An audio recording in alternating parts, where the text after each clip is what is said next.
Summer holidays வந்தாச்சு, நம்ம GT Holidays வந்தாச்சு. GT Holidays, South India's #1 travel brand. ஆச்சி பாதாம் ட்ரிங்க். ஆச்சி பாதாம் ட்ரிங்க் ஒன்னு வாங்கினா ஒன்னு free. 2D entertainment stone bench films தயாரிப்பில் கார்த்திக் சுப்பராஜ் இயக்கத்தில் சூர்யா நடிக்கும் ரெட்ரோ மே 1 முதல் திரையரங்குகளில். அந்த ஸ்டேட்டை சேர்ந்தவங்க ஒருத்தர் தான் காயப்பட்டிருக்காரு, தடுக்க போயில அவர் காயப்பட்டிருக்காரு. ஆனா மத்தவங்க எல்லாரும் வேற ஸ்டேட்டை சேர்ந்தவங்க. அப்போ அங்க உள்ளூர் துரோகிகள் யாரும் இருக்காங்களா, ஒத்துழைப்பு கொடுக்குறாங்களா, தகவல் சொல்றாங்களா, தங்க இடம் கொடுக்குறாங்களா, ஐபி இன்டெலிஜென்ஸ் பியூரோ இந்தியாவுக்குள்ள என்ன நடக்குது அப்படிங்கிறத கேள்விக்கிறது. ரா இந்தியாவுக்கு வெளியே இருக்க தீவிரவாதிகள் இந்தியாவை எந்த அளவுக்கு தாக்க வராங்க அப்படின்னு. அப்போ இவங்க ஆல்ரெடி நோட்டட் பண்ணி அடுத்தல அவங்களோட அட்டாக் எந்த பக்கம் இருக்கும், என்ன பிளான் பண்றாங்க இப்படிங்கிறதெல்லாம் எப்படி தெரியாம போச்சு அப்படிங்கிறது தெரியல. என்னையை போய் விசாரணைக்கு எடுத்துக்கிட்டாங்க. இந்த குற்றவாளிகள் தப்பி திருப்பி அங்கே போயிடக்கூடாது, பாகிஸ்தானுக்குள்ள அவங்க போயிடக்கூடாது. 28 பேர் இறந்து போனதுக்கு ஒரு சரியான பதிலடியை இந்தியா திருப்பி கொடுக்கணும். இப்போ வந்தவங்களை மட்டும் பிடிக்கிறதோ அழிக்கிறதோ பெருசு இல்லை, இதுக்கு திட்டமிட்டாங்கல்ல இந்த கும்பல். இப்போ நான் பேரெல்லாம் சொன்னோம் இல்லையா, அவங்க எங்கே இருக்கான்னு பார்த்து அவங்கள தாக்கணும், தாக்கி அதை அழிக்கணும். அவன் மித்தி போனால் எவ்வளோ பேர் இருப்பான், 500 பேர் இருப்பானா, 1000 பேர் இருப்பானா, அந்த 1000 பேர் பெருசா? நம்மகிட்ட இருக்க லட்சக்கணக்கான கோடிக்கணக்கான மிலிட்ரியும் ஏர்ஃபோர்ஸும் நம்மகிட்ட இருக்க கப்பற்படையும் நம்மளை எதிர்த்து அவன் பண்ணுறான்னா அவனை நிச்சயமாக அழிச்சிடணும். எனக்கு ஒரு மனக்கஷ்டம் தனியாக. அதுக்கு துணை போன காவல்துறையில் உள்ள கற்பாடுகளையும் அரசியல் கட்சி பிரமுகர்களையும் சேர்த்து முன்னாடி பாகிஸ்தான் வார் அப்படின்னு ஆரம்பிச்சா சின்ன பையனா இருக்கையில் 2 பக்கம் இருந்து நமக்கு தாக்குதல் வரும். இந்தியாவுக்கும் பாகிஸ்தான் வார் நடந்துன்னா அமெரிக்காவில இருந்து அந்த கப்பற்படை இங்கே நிற்கும் நம்ம பார்டரில் நக்கீரன் நேயர்களுக்கு வணக்கம். ஜம்மு காஷ்மீர் பகல்காம் பகுதியில் 28 பேர் தீவிரவாதிகளால் சுட்டு கொல்லப்பட்டிருக்காங்க. இதற்கு இராணுவம் சரியாக இதில் செயல்படலை அப்படிங்கிற ஒரு விமர்சனம் முன்வைக்கப்படுது. உளவுத்துறை சரியா இல்லைன்னு ஒரு விமர்சனம் முன்வைக்கப்படுது. அதே நேரம் அந்த மாநில அரசுக்கு உட்பட்ட காவல்துறை இதில் என்ன மாதிரியான பங்களிப்புகள் செய்திருக்க வேண்டும், அவங்க எங்கே தவறுனாங்க, அது குறித்து பேசுகிறதுக்காக தமிழக முன்னாள் காவல் அதிகாரி திரு ராஜாராம் அவர்களை சந்திக்க போகிறோம். சார் வணக்கம் சார். சார், இந்த கேஸை பொறுத்த வரைக்கும் மாநில காவல்துறையோட ரோல் என்ன சார்? அவங்க இதில் என்ன பண்ணியிருக்க முடியும்? இது நம்ம இந்தியாவோட பார்டர் காஷ்மீர் ஒரு மாநிலமும் கூட. ஜம்மு காஷ்மீர் ஒரு மாநிலம். அங்கே உமர் அப்துல்லா சிஎம்மாக இருக்காங்க. இப்போ தான் சமீபத்தில் ஆட்சி அமைச்சிருக்காங்க. அந்த உளவுத்துறை இருக்குது, மாநில உளவுத்துறை. அந்த உளவுத்துறைக்கு தெரியும் இது கோதர்நாத் அப்படிங்கிற இடத்து வழியாக தான் உள்ளே வந்திருக்காங்கன்னு சொல்கிறாங்க. அந்த வழியாக வர்றதுக்கு வழி இருக்குன்னா அவங்க அது விஷயங்களை ஏன் கலெக்ட் பண்ணல, இவங்க நேற்று உடனே பண்ணாங்களா, இல்லை ஒரு நாள் 2 நாளைக்கு முன்னாடி வந்திருக்காங்களா, அங்கேருந்து வர்றதுக்கு எவ்வளோ தூரம், எதை கடந்து வந்திருக்காங்க, அங்கே இருக்க சிசிடிவி கேமரா பார்க்கையில் 2 பேர் ஐடென்டிஃபை பண்ணுறாங்க. ஒருத்தர் பேர் கௌரி, இன்னொருத்தர் பேர் ஆசிஃப் அப்படின்னு 2 பேர் பண்ணுறாங்க. இன்னும் 2 பேர் அவங்க கூட சேர்ந்த 2 பேர் 4 பேரை ஐடென்டிஃபை பண்ணியிருக்காங்க. இவங்களோட கேங் லீடர் யார் அப்படின்னா இதை பண்ணது ஷைஃபுல்லா அப்படிங்கிறவர் தான். அவர் யாருன்னா ஹபீஸ் சையத் அப்படின்னு சொல்லி நமக்கு மோஸ்ட் வாண்டட் அவர். ஆமாம், அவருக்கு வலதுகரம் அது லஷ்கர் இ தொய்பா. அது ஏற்கனவே இந்தியா மேலே ஏகப்பட்ட பிரச்சனைகள் பண்ணிகிட்டு இருக்காங்க. அவங்க நேரடியாக பண்ணலை, அவங்களோட நிழற்படைன்னு சொல்லிட்டு இது ரெசிடென்ட் ஃப்ரெண்ட் அப்படின்னு சொல்லிட்டு ரெசிடென்ட் ஃப்ரெண்ட் அப்படின்னு அந்த அமைப்பு தான் பண்ணியிருக்காங்க சொல்லி அவங்க ஒத்துக்கிட்டு இருக்காங்க. ஆக இவங்க அந்த இடத்துலேருந்து இது வரைக்கும் எப்படி வந்தாங்க, அப்போ அவங்களுக்கு எப்படி தெரிஞ்சுதுங்க, இங்கே ஆக்சுவலாக இது யாரை நோக்கி அடிச்சிருக்காங்க அப்படின்னா அந்த தாக்குதல் நடத்தியிருக்காங்கன்னா சுற்றுலா பயணிகள்னு.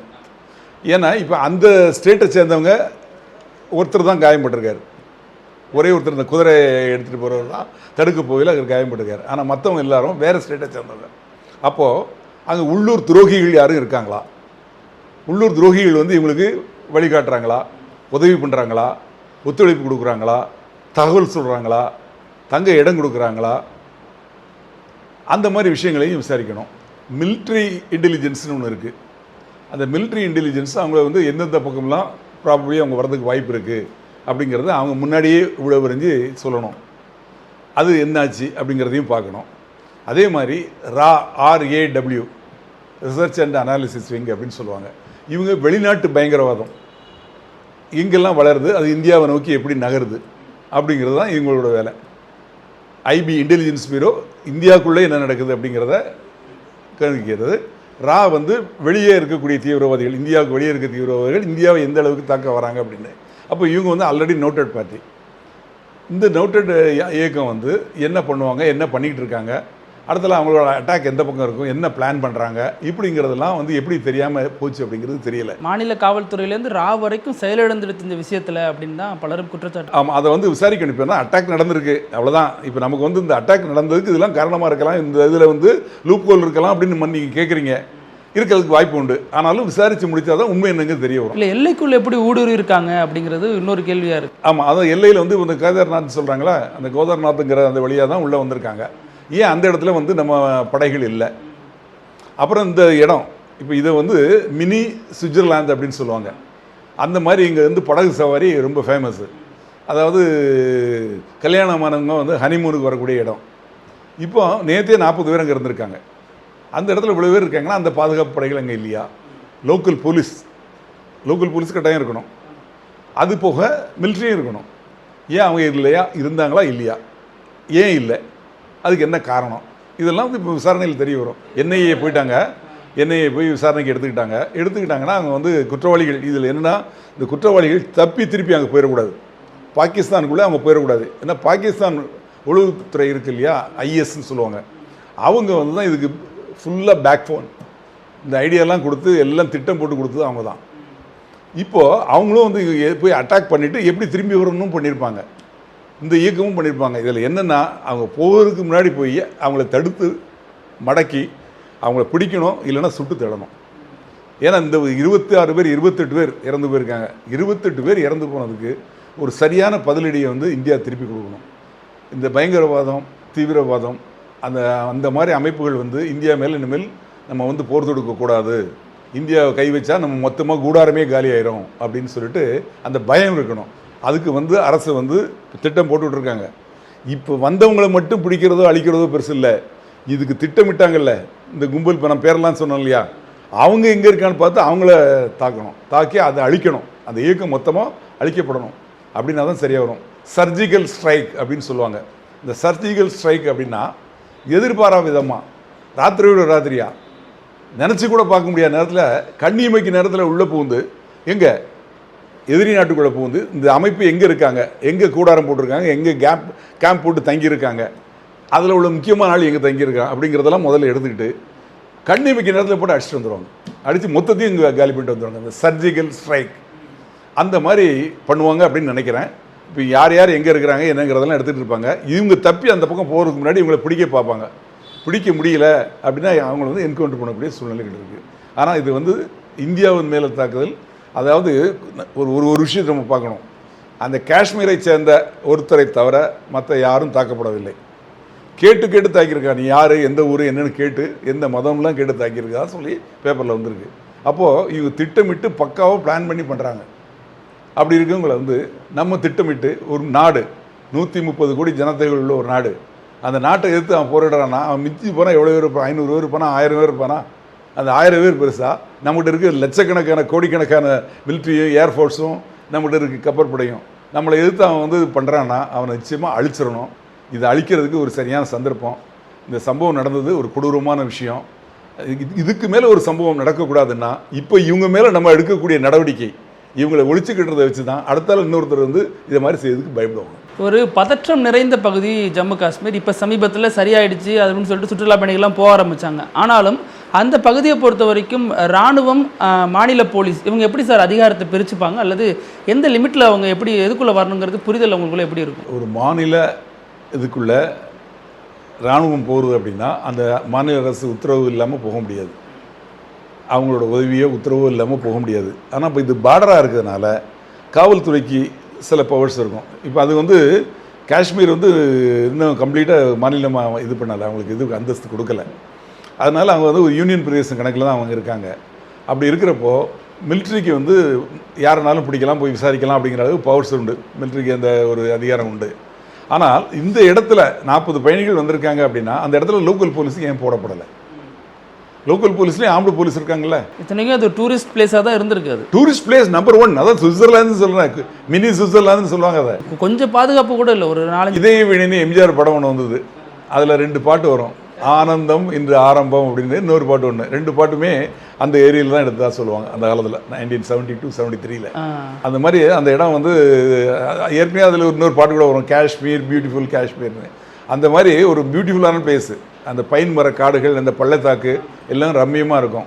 அதை ரசிக்க போனவங்களை வந்து 28 பேரை இது மாதிரி காலி பண்ணிட்டாங்க. இப்போ இதே மாதிரி சார் ஏற்கனவே கள்ளக்குறிச்சியில் ஒரு கலவரம் நடந்துச்சு. இதுக்கு வந்து உளவுத்துறை தான் சரியாக செயல்படலை, உளவுத்துறையோட தோல்வி அப்படிங்கிற குற்றச்சாட்டு முன்வைக்கப்பட்டுச்சு. அப்போ இதே தானே காஷ்மீருக்கு பிறந்தோம், அங்கே இருக்கக்கூடிய மத்திய உளவுத்துறை என்ன பண்ணுச்சு, மாநில உளவுத்துறை என்ன பண்ணுச்சுன்னு கேள்வி வருது. இது எப்படி சார் இவங்க எப்படி இருந்தாலும் ரேடார்லேருந்து எப்படி மிஸ் ஆகுறாங்க இந்த விஷயங்கள்லாம்? இப்போது நீங்கள் கேட்டீங்க இல்லையா, 65 பேர் இறந்து போன கள்ளச்சாராய சாவு, அதில் வந்து கண்ணுக்குட்டி நேற்று தான் ஜாமீனில் வந்துருக்கு, பெயில் ஆகிருக்குது. இப்போ பாருங்கள், 65 பேர் இறந்து போயிட்டாங்க, இன்னும் 1 வருஷம் கூட ஆகலை. அவன் ஏற்கனவே 32 வழக்குகள் இருக்குது. உள்ளே போய்ட்டு வெளியே வரனா நம்ம சட்டங்கள் எவ்வளோ எளிமையாக இருக்குது பாருங்கள். ரெண்டாவது அதில் வந்து எனக்கு ஒரு மன கஷ்டம் தனியாக என்னென்னா, அதில் வந்து சாராயம் விற்றவங்களை மட்டும்தான் கேஸ் போட்டிருக்காங்க. அதுக்கு துணை போன காவல்துறையில் உள்ள கற்பாடுகளையும் அரசியல் கட்சி பிரமுகர்களையும் சேர்த்து அரெஸ்ட் பண்ணியிருக்கணும். அதே மாதிரி வருவாய்த்துறை அவங்களுக்கு தெரியாமல் இது நடக்கிறதுக்கு வாய்ப்பு இல்லை. அவங்களையும் சேர்த்து அக்யூஸ்ட் ஆக்கி அவங்களையும் அரெஸ்ட் பண்ணி கேஸ் போட்டிருந்தாங்கன்னா இனிமேல் அந்த ஏரியாவில் நடக்கிறதுக்கு அங்கே இருக்க காவல்துறையினர் உஷாராக இருப்பாங்க, செய்ய மாட்டாங்க. மகாராஷ்டிராவில் இதே மாதிரி கள்ளச்சாராய சாவு நடந்தது, திருப்பி நடந்துக்கிட்டே இருந்தது. என்ன பண்ணாங்கன்னா அந்த கவர்மெண்ட் ஒரு சட்டம் போட்டாங்க, இனிமேல் எந்த ஏரியாவில் கள்ளச்சாராயம் நடக்குதோ அந்த இன்ஸ்பெக்டரையும் அந்த போலீஸையும் சேர்த்து அரெஸ்ட் பண்ணிடுமான்னு பண்ணுவாங்க. அதுக்கப்புறம் இந்த சட்டம் போட்டதுலேருந்து இன்றைக்கி வரைக்கும் நடக்கவே இல்லை. அப்போ அவங்க உஷாராயிடுறாங்க, தனக்கு பிரச்சனை வருங்கிறப்போ உஷாராயிடுறாங்க இல்லையா? அதை மாதிரி இந்த விஷயத்தை பொறுத்தவரை அது. ஆனால் அதே மாதிரி தான் இங்கேயும் சொல்கிறேன், இங்கேயும் மாநில உளவுத்துறை இருக்குது, மாநில காவல்துறை இருக்குது. இது ஒரு சுற்றுலாத்தலம்.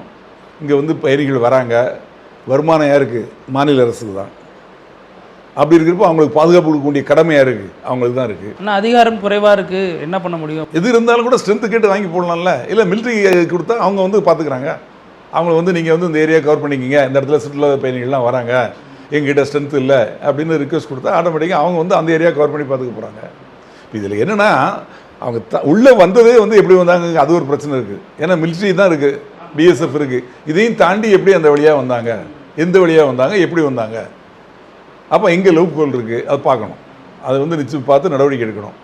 அந்த நடவடிக்கை வந்து கட்டாயமாக இருக்கணும், அதில் மாற்றுக்கிறதே கிடையாது. ஆனால் இவங்களை ஒழிச்சு கட்ட வேண்டியது ஒரு, அது வந்து ஒரு எந்தவித 1% கூட அதில் வந்து இது தாமதமே இருக்கக்கூடாது. சீக்கிரமாக எவ்வளோ திருப்பி அடிக்கிறது, எவ்வளோ சீக்கிரமாக அடிக்கிறோமோ அந்த அளவுக்கு நம்மளை கண்டு பயம். ஏன்னா இது முக்கியமான ஒரு நாளில் நடந்திருக்கு. அமெரிக்கா துணை ஜனாதிபதி இந்தியா வந்திருக்காரு, பிரதமர் மோடி சவுதி அரேபியா போயிருக்காரு, அமர்நாத் அந்த புனித யாத்திரை இன்னும் கொஞ்ச நாளில் தொடங்க போகுது. இப்படி பல முக்கிய நிகழ்வுகளில் ஒட்டி இந்த சம்பவம் நடந்திருக்கிறது. உலக அரங்கில் இந்தியாவுக்கு என்ன மாதிரியான மெசேஜை இதனுடைய பின்னணியில் சொல்கிறதா பார்க்குறீங்க சார்? மெசேஜ் இல்லை, அவங்க தொழில் செய்கிறாங்க. ஏற்கனவே ஒன்று புல்வாமான்னு ஒரு இடத்துல வந்து அது மிலிட்ரி ஃபோர்ஸ் மேலே, அதாவது மிலிட்ரி வந்து அவங்களோட படைத்தளங்களை ஒரு இடத்துலேருந்து இன்னொரு இடத்துக்கு மாற்றுறாங்க. அதை கரெக்டாக எய்ம் பண்ணி அடித்தாங்க. அதில் பாதிக்கப்பட்டதிலும் மிலிட்ரி மென் தான் பாதிக்கப்பட்டாங்க. அந்த மிலிட்ரிக்கு சம்மந்தப்பட்ட ஆயுதங்கள் தான் பாதிக்கப்பட்டது. ஆனால் இதில் வந்து சுற்றுலா பயணிகள் இந்தியாவில் எல்லா மாநிலத்திலும் போயிருக்காங்க. தமிழ்நாட்டை சேர்ந்தே 3 பேர் போயிருக்காங்க, 3 பேர் காயப்பட்டிருக்காங்க. ஆமாம், அதில் ஒரு டாக்டர் பரமேஸ்வரன் அவருக்கு வயிற்றில் கொண்டு போட்டிருக்கு. இன்னொருத்தர் வயசானவர் ஒருத்தர் சாண்டோனா அப்படின்னு சொல்லிட்டு, அந்த சாண்டோனாவுக்கு வயசு 83, அவள் காயம்பட்டு சுயநினைவே இழந்து போயிருக்கார். அப்புறம் இன்னொருத்தர் வந்து பாலச்சந்திரான்னு சொல்லி 57 வயசு, அவரும் வந்து காயம்பட்டிருக்கார். இந்த 3 பேர் காயம்பட்டிருக்காங்க. நிறைய பேர் வந்து நம்ம தமிழர் இருக்காங்க, அவங்களுக்கு ஒன்றும் பிரச்சனை இல்லை. ஆனாலும் கூட கர்நாடக மாநிலத்தை சேர்ந்த 2 பேர் இறந்து போயிருக்காங்க. ஒவ்வொரு மாநிலம், அதாவது நிறைய இந்த தென் மாநிலத்தில் தான் அங்கே போகிறாங்க. அதில் வந்து 2 பேர் வந்து 2 தம்பதிகள் ஹனிமூனுக்காக போனவங்க, அவங்களும் வந்து போயிருக்காங்க. இந்த மாதிரி ஒரு சூழ்நிலையை அவங்க வந்து பொதுமக்கள் மேலே ஒரு தாக்குதல், அதாவது இந்திய இராணுவத்தின் மீது அது அந்த தாக்குதல். இது வந்து சுற்றுலா பயணிகள் எல்லா மாநிலத்தை சேர்ந்தவங்களையும் வந்து நின்று முதல்ல வளைச்சி சுற்றி ரவுண்டு போட்டு சொல்கிறாங்க. தப்பிச்சு ஓடணும்னு விரட்டி போய் பிடிச்சி வச்சு விசாரிச்சே சொல்கிறாங்க. அப்போது எந்த அளவுக்கு அவனுக்கு தைரியம் இருந்தால் உள்ளே வந்து இது மாதிரி பண்ண முடியுது. ஒரு மாநிலத்துக்குள்ளே இந்தியாவுக்குள்ளே வந்து இவ்வளோ பெரிய இராணுவம், உலகத்திலேயே 3வது பெரிய இராணுவம்னு சொல்லுவாங்க, அவ்வளோ பெரிய இராணுவத்தை கொண்ட இந்தியாவுக்குள்ளே ஒரு 500-1000 பேர் கொண்ட ஒரு தீவிரவாத இயக்கம் இந்த மாதிரி பண்ணுறாங்கன்னா இதுக்கு ஒரு முடிவு கட்டணும், அதில் மாற்றுக்கிறது. இப்போ ஏற்கனவே பாகிஸ்தான் இதுக்கு பின்னணியில் இருக்கிறதா தகவல் சொல்லப்படுது சார். ஏற்கனவே பங்களாதேஷ் ஒரு பிரச்சனை, அது மாதிரி சீனாவோட பிரச்சனைன்னு, இப்படி இலங்கையோட ஒரு பிரச்சனை அப்படின்னு இந்தியா பல முனை தாக்குதலுக்கு இப்போ உள்ளாகி இருக்கதா பார்க்க முடியுதா? அதாவது இந்தியாவை சுற்றி பாகிஸ்தான் 2 பக்கமாக இருந்தது. முன்னாடி பாகிஸ்தான் வார் அப்படின்னு ஆரம்பிச்சானா சின்ன பையனாக இருக்கையில் 2 பக்கம் இருந்து நமக்கு தாக்குதல் வரும். அப்போது பாகிஸ்தானுக்கு அமெரிக்கா சப்போர்ட் பண்ணியிருந்தது. இந்தியாவுக்கும் பாகிஸ்தான் வார் நடந்துன்னா அமெரிக்காவில் இருந்து அந்த கப்பற்படை இங்கே வந்து நிற்கும் நம்ம பார்டரில் வந்து. அப்புறம் பாகிஸ்தானில் கிழக்கு ஈஸ்ட் பாகிஸ்தான் சொல்லக்கூடிய வங்காளதேசம் அங்கே உள்நாட்டு போர் வந்தப்போ இந்திரா காந்தி இங்கே பிரைம் மினிஸ்டர் இருந்து அவங்களுக்கு சப்போர்ட் பண்ணி ஷேக் முஜிபுர் ரஹ்மான் அவருக்கு சப்போர்ட் பண்ணி அது தனி நாடாக கேட்டு தனி நாடாக பிரித்து கொடுத்ததுக்கப்புறம் பிரச்சனை இல்லாமல் இருந்தது. ஆனால் இப்போ பங்களாதேஷ் அவங்களுக்குள்ளே பிரச்சனையை உருவாக்கி அவங்களும் இப்போ நமக்கு எதிரியாக வந்திருக்கிறாங்க. ஒரு சின்ன நாடு நேபாள், அது ஒரு இந்து நாடு அப்படின்னு இருந்தது, அது வந்து இந்தியாவுக்கு சப்போர்ட்டாக தான் இருந்தது. இப்போ அந்த நாடு கூட கம்யூனிஸ்ட் நாடாக மாறிடுச்சு. அதாவது எதெல்லாம் வந்து நமக்கு சப்போர்ட் இருந்தாங்களோ அவங்கெல்லாம் வந்து நமக்கு எக்ஸ்ட்ரா. இந்த பக்கம் எடுத்துக்கிட்டிங்கன்னா இலங்கை, அங்கே வந்து ஃபுல்லாக இவங்க வந்து சைனாக்காரங்க வந்து அங்கே இருக்க துறைமுகத்தை அவங்க வந்து 99 வருஷத்துக்கு லீஸுக்கு எடுத்து அங்கே வந்து அவங்க கால்வனாக பார்க்குறாங்க. இந்த மாதிரி எல்லா பக்கத்தில் இருந்தும் நமக்கு பிரச்சனைகள் வரதான் செய்யுது. ஆனால் எல்லாத்தையும் சமாளிக்கக்கூடிய சக்தி இந்தியாவுக்கு இருக்குது. ரொம்ப நன்றி சார், உங்கள் நேரத்துக்கு கருத்துக்கு ரொம்ப நன்றி. வணக்கம். நக்கீரன் டிவிக்கு சப்ஸ்கிரைப் செய்யுங்கள். உங்கள் ஆதரவே எங்கள் பலம். ஆசிரியர்களுக்கு நண்பனாகவும் மாணவர்களுக்கு ஆசானாகவும் திகழும் தேர்வு வழிகாட்டி. ஒவ்வொரு பாடத்திற்கும் அனுபவமிக்க ஆசிரியர்களின் துல்லியமான தெளிவான விடைகள். CNC இருக்கு, தேர்வு பயம் எதற்கு? இது தீரன் பப்ளிஷிங் ஹவுஸ் விற்பனை வெளியீடு.